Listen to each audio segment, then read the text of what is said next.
Formal lang tinurnover ng Department of Budget and Management sa Kamara ang 7.2 trillion pesos na national budget para sa susunod na taon. Pinakamalaki dyan ay nakalaan sa sektor ng edukasyon. Live mula sa Batasang Pambansa, nakatutok si Earl Tobias. Earl, bukod sa edukasyon, ano pa ang may pinakamalaking budget?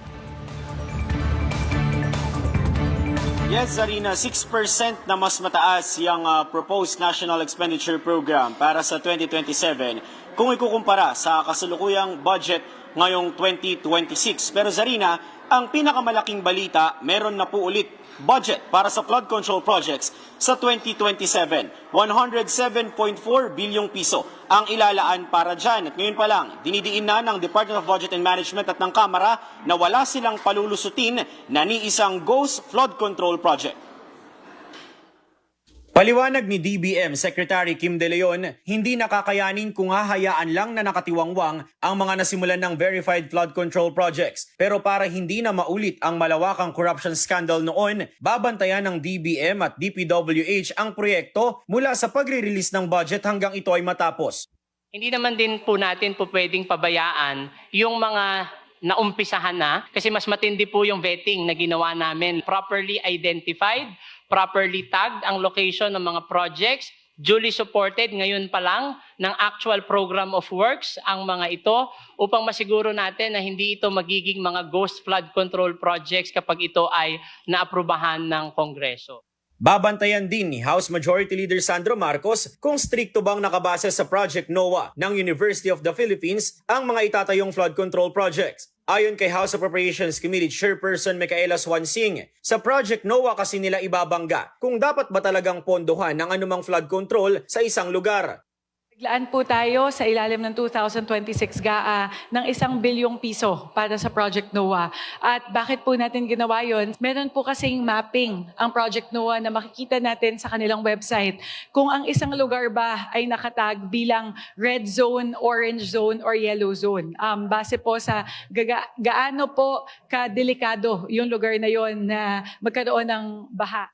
Top 1 naman, ang sektor ng edukasyon sa may pinakamalaking budget allocation, 1.314 trillion pesos ang inilagak para sa basic and higher education. 30 billion pesos niyan gagamitin para sa basic education facilities at may 12 billion pesos para sa expanded career program ng mga guro. Dagdag ng DBM, malaking bahagi rin ng 2027 national budget ay para pa rin sa social services, gaya ng 99 billion pesos para sa 4Ps, 51 billion pesos para sa social pension ng indigent senior citizens at 1.89 billion pesos para sa target na walang gutom 2027. Tumaas din sa 107.29 billion pesos ang budget para sa DOH regional hospitals. Target na dumami pa ang local hospitals na magkakaroon ng zero balance billing. Idiniin ni Majority Leader Marcos na hindi sila mag-aatubiling amyendahan ng ilang bahagi ng budget, lalo kung may priority sectors na higit na makikinabang sa mas malaking pondo. Kung meron departamento na binigay ng budget 100 pesos, pero 50 pesos ang ginastos nila, ibig sabihin sinayang nila yung 50 pesos. So sayang lang yung pondo kung hindi ginastos. Ibig sabihin, kailangan ilipat sa ibang departamento. Si House Speaker Faustino Bogie D, ipinangakong malinis na budget lang ang lulusot sa Kamara. Hindi sapat na sabihin kung magkano ang ginagastos. Dapat may pakita kung ano ang nagagawa ng bawat piso. Magtatanong tayo, makikinig tayo, at sisiguraduhin nating malinaw sa publiko ang bawat hakbang ng prosesong ito.